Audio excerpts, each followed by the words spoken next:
Number two, family stability. Family stability. Working together as a family.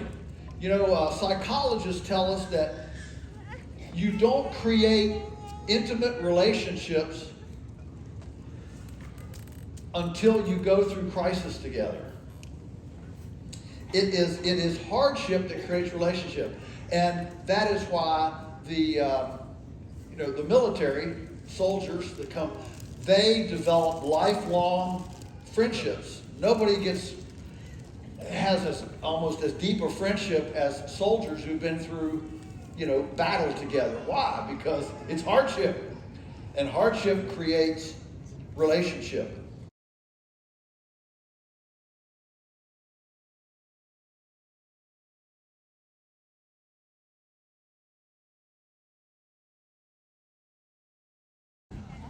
I think that's it. So guys, you can come see me, come see us at our tent. We got books, we got 10% off memberships right now because I couldn't get into everything I wanted to say today, but it's all up in video content on Abundance Plus. We give you educational videos, inspirational videos. We've got community in there, uncensored, no nonsense community, and so entertainment or inspiration.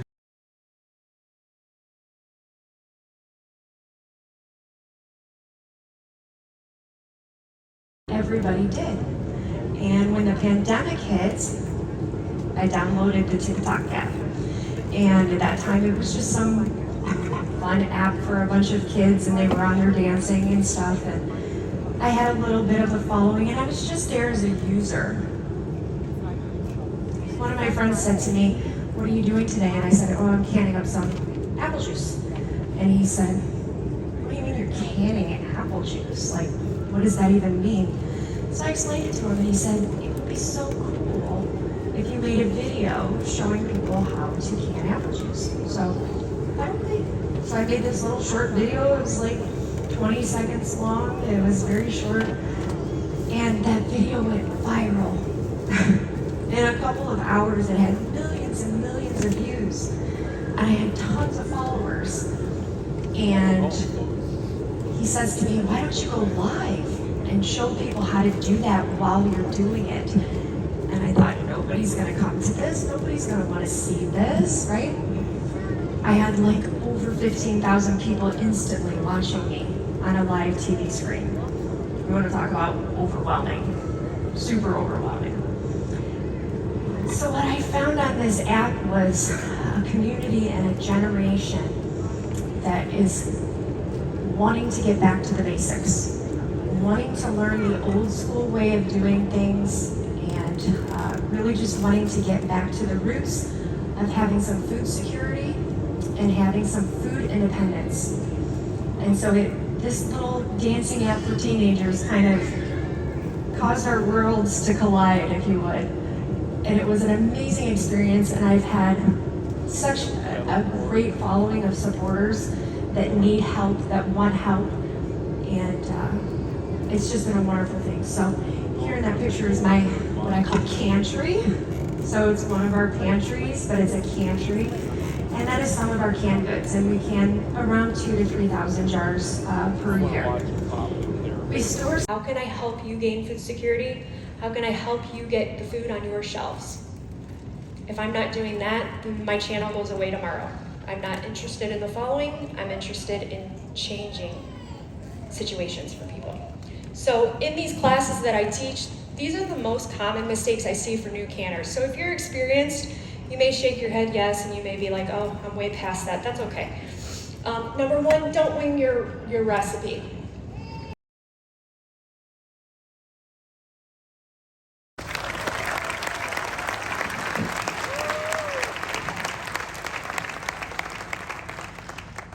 Hey, can you stand one more? I'm gonna move this. I like to get close to people. I don't like to be far away. Good. Well, we having a good morning?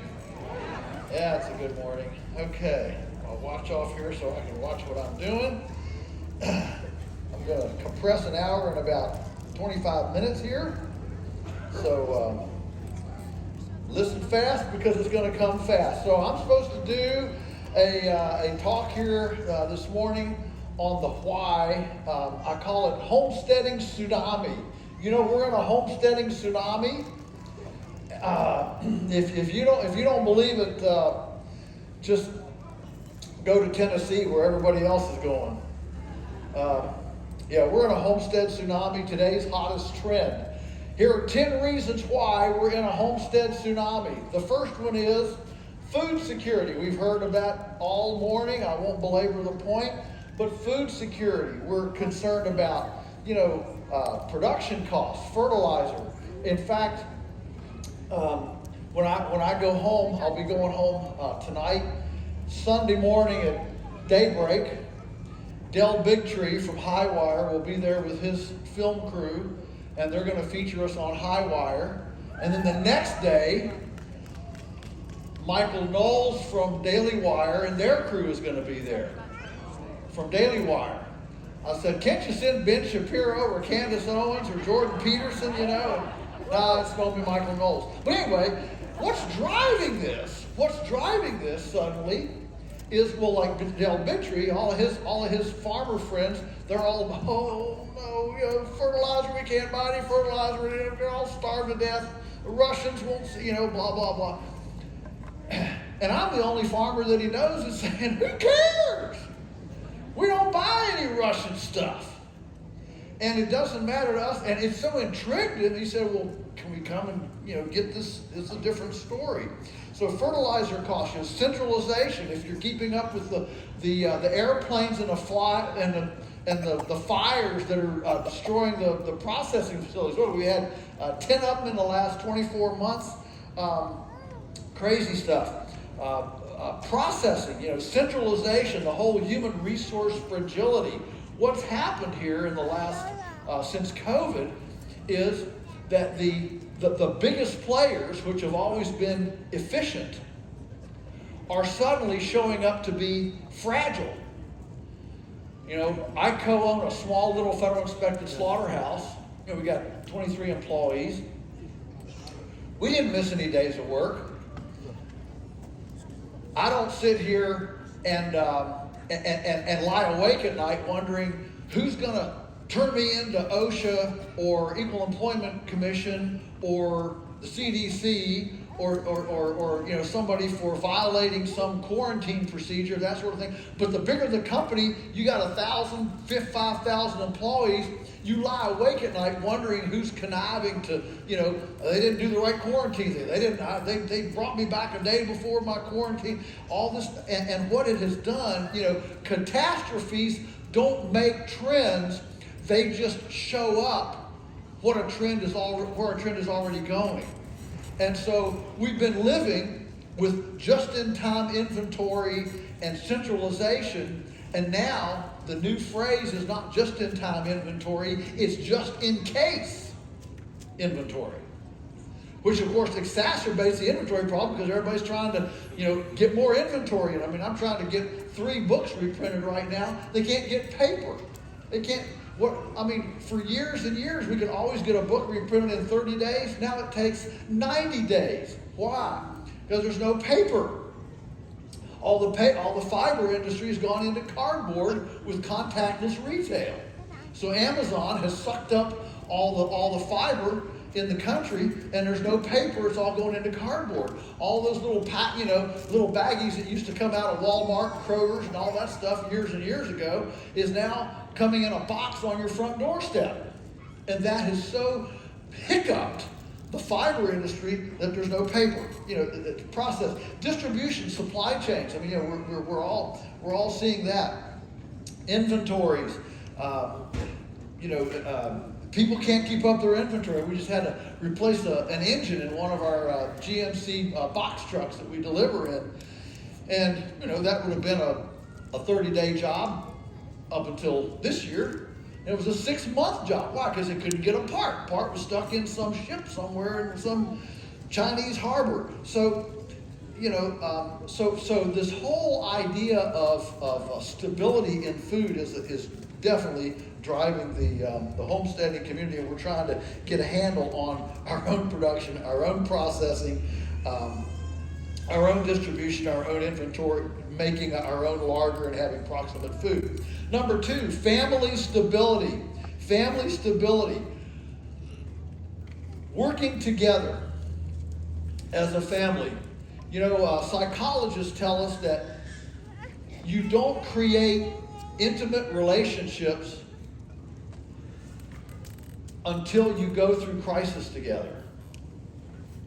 It is hardship that creates relationship, and that is why the military soldiers that come, they develop lifelong friendships. Nobody has almost as deep a friendship as soldiers who've been through, battle together. Why? Because it's hardship, and hardship creates relationship. And so this yearning in the human spirit and families now to create family stability is moving people to a place where we want to work together, we want to solve problems together. The goats are out. I'll take Justin's thing and run with a little bit. The goats are out. When people say, why don't you have goats? It's because we had goats. And when you're all standing there looking, and this his goat's name was Hercules, but mine was the morning I woke up and there were the 4 goats all placidly chewing their cud on top of the car. That's it. But that kind of hardship, the weeds are taking over the green beans. We all got to go out and we got to get the weeds out, and the toddlers are out there, this is the weed, that's the bean, and that hardship, working together, creates relationship.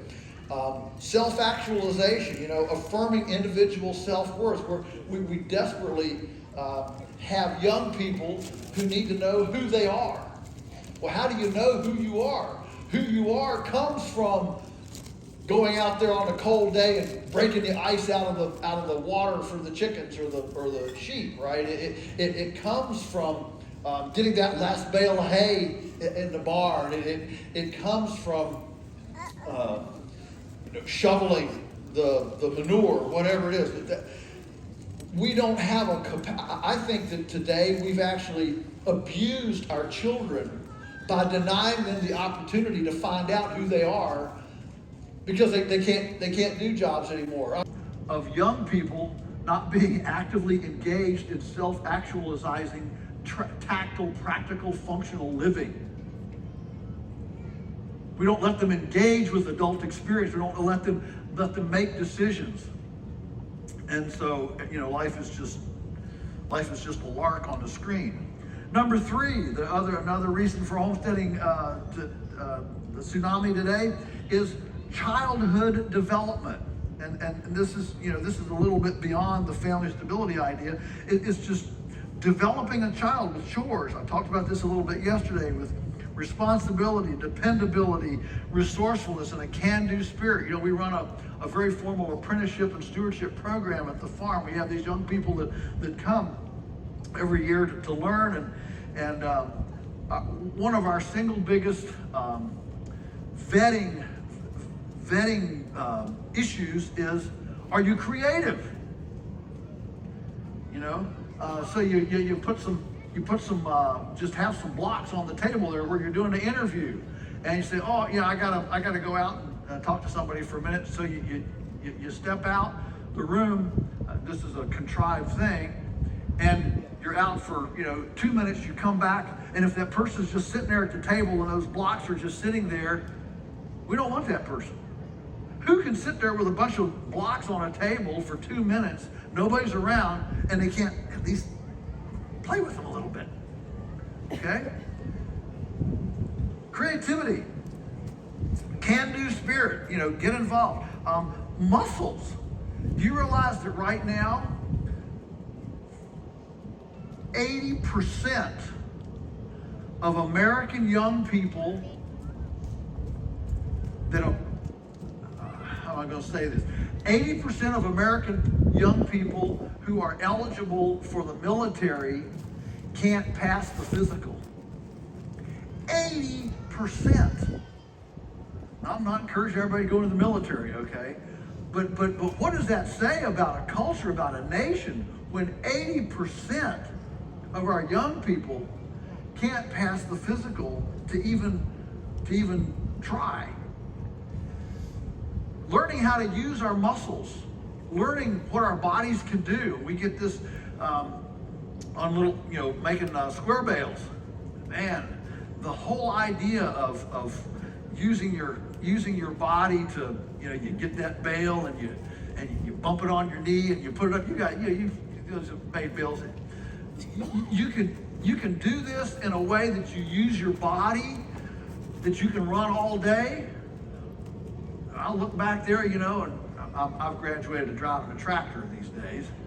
So I'm watching them on a hay wagon, and these young, they're picking up this bale, and they're trying to put it up. And man, in 5 minutes, they got the dry heaves back there because they've overworked their shoulders, and they're. Oh yeah, it happens. Let me tell you, it's an exciting time. Mixing some with the hay. I don't know what it tastes like to the cows, but the joy of learning what your body's capable of doing. Shelby, we had a master's degree in mathematics come, and she was an apprentice, and she and I were out putting a post hole in. So we're digging. I'm showing her how to do the post hole, and then we shovel the dirt in. I'm showing her how to use a shovel. She's 37 years old.